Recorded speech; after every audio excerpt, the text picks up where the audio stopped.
Are you sure the food you're giving your fur babies is not only delicious, nutritious, but also safe?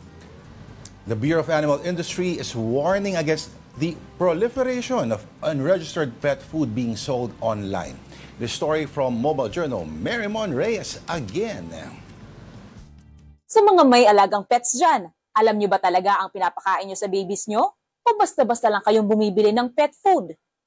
Fur mom to 3 dogs itong si Janela mula sa Maynila. Kahit pa busy siya sa trabaho, routine na niyang pakainin ang fur babies ng kung ano ring ulam ang kinakain nilang pamilya. Pero dahil minsan ay kapos na sa oras para maghanda, pinapakain niya sa kanyang doggos ay processed pet food. Pero hindi siya basta-basta lang bumibili, lalo na online. It's either na-try ko na siyang bilhin in-store or tinitignan ko muna yung reviews. Dahil nga sensitive sa balat tong isa. Yung mga tinatanong namin, like yung hindi masyado ma-irritate. Kasi may mga ganun na klaseng dog food eh. Yung meron kasi minsan yung medyo mataas sila sa gantong ingredient, kaya nagre-react yung balat ng aso. Kaya yun yung mga kino-consider din namin pag bumibili. Tulad ni Janela, ikinababahala rin ng Bureau of Animal Industry ang pagdami ng mga pet food na ibinibenta online. Iba kasi sa mga ito, hindi rehistrado o certified ng Bureau o kaya ng Food and Drug Administration. Ayon pa naman sa isang veterinarian, maaaring magkasakit ang mga alagang hayop oras na pakainin ng hindi tama o nararapat. Ang masaklap, pwede pang umabot sa pangangailangan ng surgery. And one of these are yung mga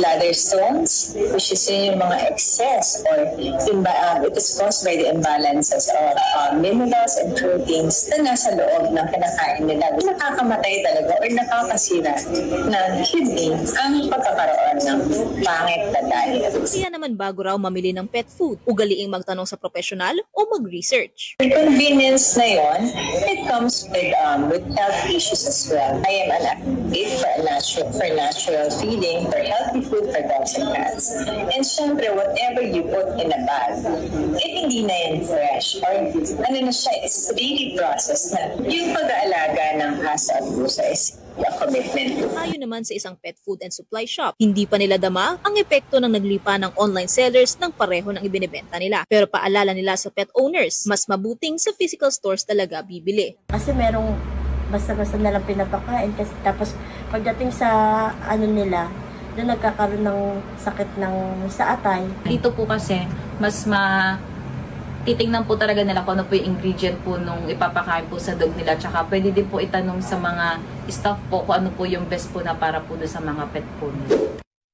Tulad ng tao, dapat ding inaalaga ang tunay ang mga hayop. Kaya mula sa pagkain hanggang sa gamot, karapatan din nila ang kalidad na pag-aaruga. Mobile Journalist Marymon Reyes po, hatid ang muka ng balita.